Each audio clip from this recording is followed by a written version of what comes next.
సేవ సంగతి కూడా చెప్తున్నాను. నేను సేవలో కూడా నేను అదే నియమాన్ని ఫాలో. ఇప్పుడు స్తోత్రం, ఇందును బట్టి నీకు వందనాలు. ఆ గుడిసెను కూడా దేవుని మందిరానికి ఇచ్చేసి పందిరేసుకొని బతికా. పందిరికి చుట్టూ గోడలు పెట్టుకోవడానికి పైసలు లేకపోతే పాత చీరలు కట్టుకొని అందులో నేను నివసిస్తూ ఉన్న నివాసాన్ని మందిరానికి ఇచ్చి అందులో సేవ చేశా.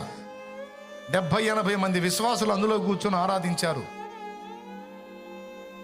తర్వాత దేవుడు కార్యం చేశాడు. మళ్ళీ ఇంకొక చోట పాకా వేసుకొని అందులోకి షిఫ్ట్ అయి ఆ పాకా మందిరం అయింది శాంతినగర్ మందిరం. అందును బట్టి స్తోత్రం. ఇప్పుడు పందిరి కాస్త మారి కాస్త పాకా వచ్చిందిలే, స్తోత్రం అనుకున్నా. ఆయన తీసుకెళ్తాడు బ్రదర్.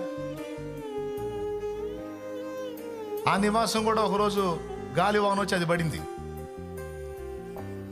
చూసిన వాళ్ళు నవ్వారు. నేనే వస్త్రాలు దించుకోవాలా, నవ్వారు. పరువు పోయిందే, అవమానం వచ్చింది, నేనెందుకు బతకాలి కొంతమంది అనుకుంటారు కదా. నవ్వితే నవ్వని ఏందంట, ఆడు నవ్వాలి,